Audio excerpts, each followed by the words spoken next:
praying. Now, there's always things that are going to waste time. There are things that are less good and more good, and we have to do those. Sometimes you have to sweep out a hallway, right? That's not a waste of time. But there is something about just setting up and saying, oh, well, what did he post today? What did he post today? What did he post today? And giving yourself up to that, I think, is detrimental to the local church. The last thing that I would say is that as a church, we have a stricter judgment, right? So as a teacher, right, I incur a stricter judgment. I'm responsible for more theology than the normal church member. I'm responsible as a pastor, as an elder of this church, not only for what I teach, but for what everyone teaches in this church. It's my job to make sure that all of that is biblical. And so as a church, we have a responsibility to set an example for our people. And I think when the church primarily communicates with its people through Facebook, we're teaching them that is an acceptable way for church members to communicate. And together, I think it preferences the spiritual, digital representations of people over and again. If somebody were to ask me, well, do you use Facebook? I would say, yes. I think there's a faithful way to use it, but that's me as a person. As far as a church, I don't really see a lot of benefit in it. Now, there are pastors who would disagree with me, and you guys may even disagree with me that it's useful for connection to the community or things like that. I just think there are other, more productive, better ways. A website is one of those things. A website, you own the land, right? You're not in somebody else's platform. So you own the land. You own the real estate, so to speak. When you're on somebody else's platform, they get to say, yes, this is okay. No, this isn't. So there's a limiting of speech when you're existing on somebody else's property. I think for the local church pastor, especially in small towns, it is of much greater value for that pastor if he can visit the home of every one of his congregation members once a year, even if he only gets there once a year, and spends 15, 20, 30 minutes at those houses. He will have done an eternity's worth of good above being in constant contact with them by text message and Facebook and those types of things. I had just, over the last 10 years of ministry, and I have just found that personal contact is of infinitely greater value than a text message or not. I still appreciate the text message encouragement that sometimes comes, and I still, we live in that world to send information or to check, but even a phone call is a different level, it's a different exponential order of contact because you really can hear the person's voice. There's something embodied about the phone call. Yes, because my daughter wants to text me all the time from Texas, and I want to hear. That's right. I mean, I don't want to just keep going back and forth. I want to have a conversation with her. That's right. And you want to hear their voice. You want to hear the tone of their voice.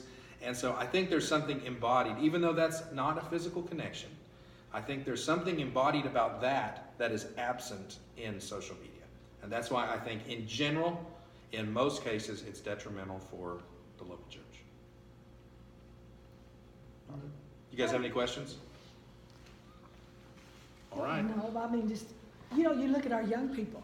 What gets me is, what are we teaching our young people?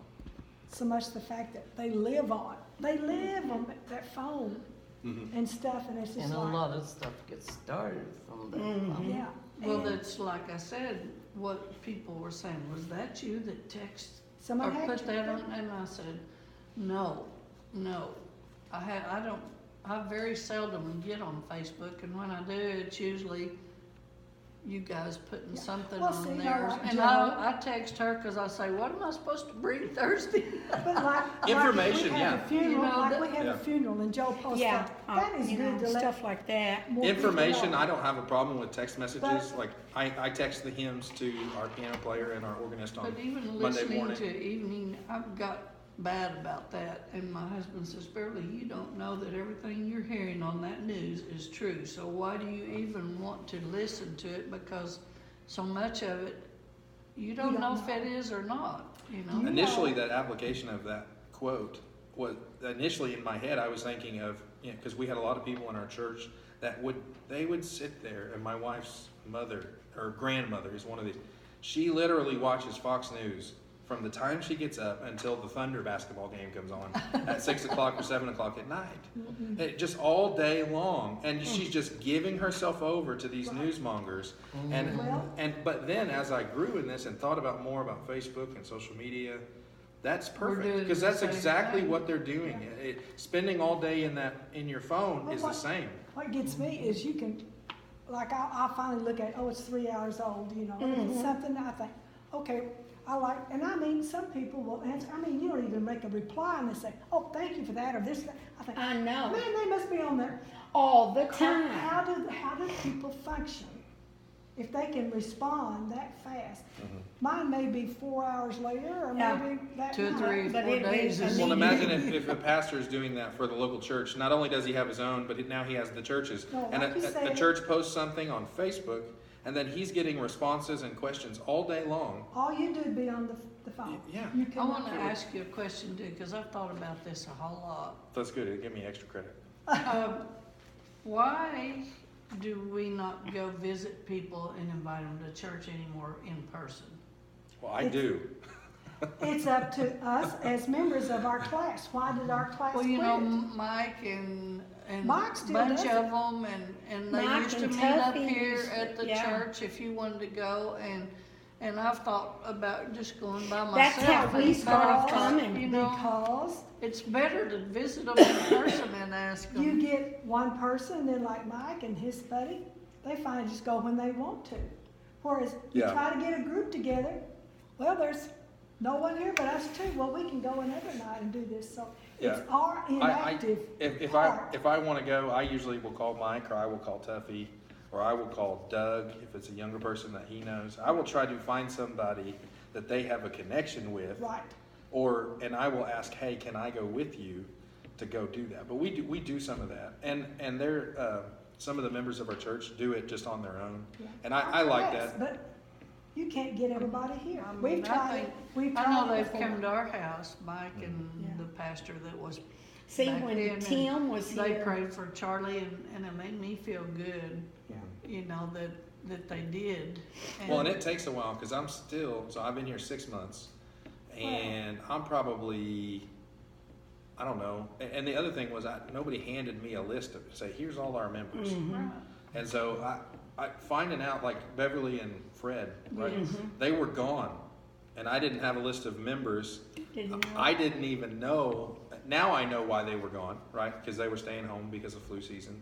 But now I know. Now I've been to their house. Now I've spent time with them, and it's kind of like as a new pastor, it's sort of triage. You've got to go. You make visits as you can. Personal contact. But even You just But cannot- you people cannot that you don't substitute know, personal just going to contact. their door and inviting them, you know, Yeah. I mean, Well, we used I don't want to be our like the ladies. Jehovah's Witnesses, you know. No, we don't want to. I don't No, we want to do don't. that, but I mean, But you people, know, our ladies used to, what did we do?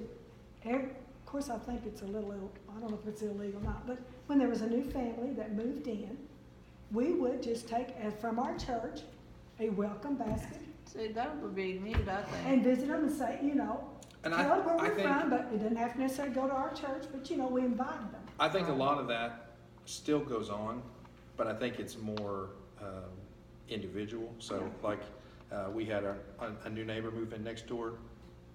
I didn't ask the church to go visit that person.